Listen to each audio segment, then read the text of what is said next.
Hello guys, welcome back to അസി moments. അപ്പോൾ എൻ്റെ മോൻ ഇന്ന് ഭയങ്കര സങ്കടമായിട്ടിരിക്കുകയാണ്. നൈറ്റ് കഴിക്കാനൊന്നും ഉണ്ടാക്കി കൊടുക്കുന്നില്ല അമ്മന്ന്. അപ്പോൾ ഞാൻ എന്ത് ചെയ്തു, മോൻ പാലും പഴമൊക്കെ ഇരിക്കുന്നുണ്ട്. മോൻ തന്നെ പറഞ്ഞു, ഉമ്മ എനിക്കൊരു ഡിഷ് ഉണ്ടാക്കി തന്നു. അങ്ങനെ ഞങ്ങളൊരു ഡിഷ് ഉണ്ടാക്കുവാണ്. അത്യാവശ്യം ഞങ്ങൾ വീട്ടിലുള്ള സാധനങ്ങൾ വെച്ചിട്ടാണ് കേട്ടോ ഉണ്ടാക്കുന്നത്. മിൽക്കുണ്ട്, ആവശ്യത്തിന് വെള്ളം, കോൺഫ്ലെക്സ് ആണ് ഇത്, കോൺഫ്ലോർ, ഏലക്കായ, മധുരത്തിന് ആവശ്യമായ പഞ്ചസാര, നമ്മുടെ മെയിൻ ഇൻഗ്രീഡിയൻസ് ആയ പഴം, മുന്തിരിങ്ങ. അപ്പൊ നമുക്ക് ഡിഷ് ഉണ്ടാക്കിയാലോ? അതിനുവേണ്ടി നമുക്ക് ആദ്യം ഒരു പാത്രം, ഏതെങ്കിലും ഒരു പാത്രം അടുപ്പത്ത് വയ്ക്കുക. നമ്മൾ എടുത്തു വച്ചിട്ടുള്ള പാൽ അതിലോട്ട് ഒഴിച്ചു കൊടുക്കുക. അപ്പോൾ ഈ പാലിന് ഞാൻ ഒരു ഗ്ലാസ് വെള്ളം ഒഴിക്കുന്നുണ്ട് കേട്ടോ ഇതിന്. എന്നിട്ട് നമുക്ക് ഈ പാല് തിള വരുന്നത് വരെ തീയിടാം. അപ്പോൾ ഇതിന് പ്രത്യേകിച്ച് പേരൊന്നും പറയാൻ അറിയത്തില്ല. അങ്ങനെ എൻ്റെ മോൻ തന്നെ പറഞ്ഞു സ്വീറ്റ് മിൽക്ക് എന്ന് പേരിടാമെന്ന്. അങ്ങനെ ഈ ഡിഷിന്റെ പേര് സ്വീറ്റ് മിൽക്ക് എന്നാണ്. അപ്പോൾ ഗേസ് പാല് നന്നായിട്ട് പതഞ്ഞ് പൊങ്ങുന്നുണ്ട്. ഈ സമയത്ത് തന്നെ നമുക്ക് പഞ്ചസാര ഇട്ട് കൊടുക്കാം. അപ്പം ഞാൻ ഇതിലൊരു അര ഗ്ലാസ് പഞ്ചസാര എടുത്തിട്ടുണ്ട്. ഞാൻ അത്ര ഇടുന്നില്ല, മധുരം എത്രത്തോളം വരുമെന്ന് അറിയത്തില്ലല്ലോ. അപ്പോൾ ഞാൻ ഇതിൽ നിന്നൊരു 1/4 ഭാഗം പഞ്ചസാര ഇട്ടിട്ട് ഇത് മാറ്റി വെക്കുവാന്നേ. ഗേസ് പാല് നന്നായിട്ട് പൊങ്ങി വരുന്നുണ്ട്. നമുക്ക് ഈ സമയത്ത് തീ അല്പം കുറച്ച് വെച്ചിട്ട് നേരത്തെ എടുത്ത് വെച്ചിട്ടുള്ളത്, ഞാൻ നേരത്തെ കോൺഫ്ലോർ എന്നാ പറഞ്ഞത്, കോൺഫ്ലോർ അല്ല കസ്റ്റാർഡ് പൗഡറാണ് കേട്ടോ. ഞാൻ എടുത്ത ഫ്ലേവർ എന്ന് പറയുമ്പോൾ പൈനാപ്പിൾ ഫ്ലേവറാണ്. അപ്പോൾ ഇത് നന്നായിട്ടൊന്ന് ഇച്ചിരി ചെറു ചൂടുവെള്ളത്തിലോ സാധാ പച്ചവെള്ളത്തിലോ ജസ്റ്റ് ഒന്ന് നന്നായിട്ട് മിക്സ് ചെയ്തതിന് ശേഷം നമുക്ക് ഈ പാലിലോട്ടങ്ങ് ഒഴിച്ചു കൊടുക്കാം. എന്നിട്ട് തീ നന്നായിട്ട് കൂട്ടി വെച്ച് ജസ്റ്റ് ഇതൊന്ന് കുറുകി വരുന്ന പാകമാകുന്നത് വരെ നമ്മൾ ജസ്റ്റ് ഇതൊന്ന് ഇളക്കി കൊടുത്തുകൊണ്ടിരിക്കുക, കൈവിടാണ്ട്. ഒരുപാട് നേരം കുറുക്കേണ്ട ആവശ്യമൊന്നും വരത്തില്ല കേട്ടോ. അതിന്റെ അളവിന് ഒരു 2-2.5 സ്പൂണോ എടുത്തു കഴിഞ്ഞാൽ ഈ 1 ഗ്ലാസ് പാലിന് അത് സെറ്റായി വന്നോളൂ.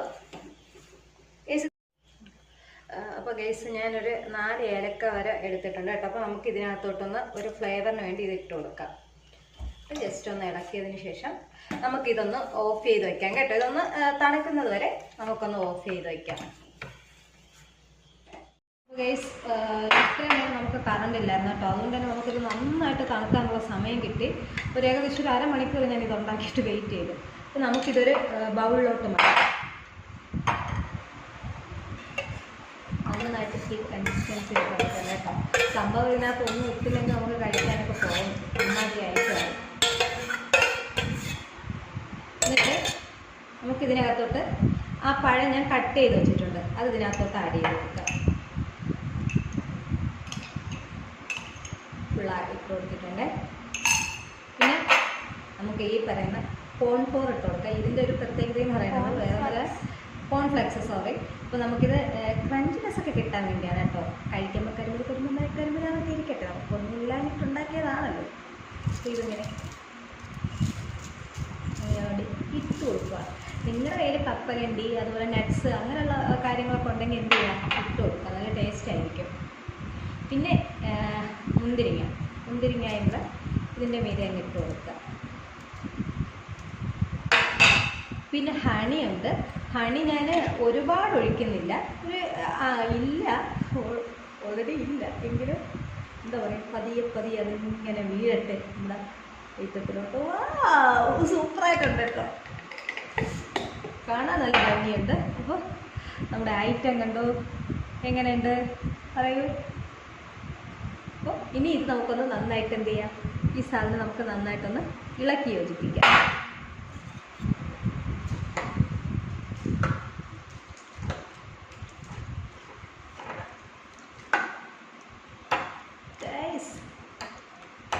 ഇത് കടയിൽ പോയപ്പോൾ നമുക്ക് നല്ലൊരു എമൗണ്ട് കൊടുത്താലേ കഴിക്കാൻ പറ്റും.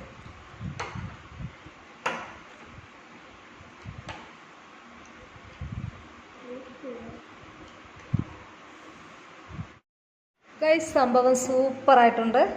ഇനി നമുക്കിത് സെർവ് ചെയ്തിട്ട് നമ്മൾ കഴിക്കുവാന്നേ. അപ്പോൾ സംഭവം ഞാൻ എൻ്റെ മോനിക്കാണ് കേട്ടോ കൊടുക്കുന്നത്. എങ്ങനെയുണ്ട് വാവേ? Super super. ഞാനീ ഒന്ന് ടേസ്റ്റ് ചെയ്ത് നോക്കട്ടെ ഗൈസ്.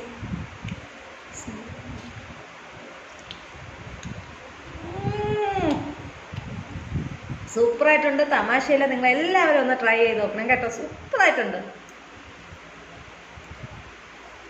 ടാറ്റാ ബൈ, വീണ്ടും വരാം.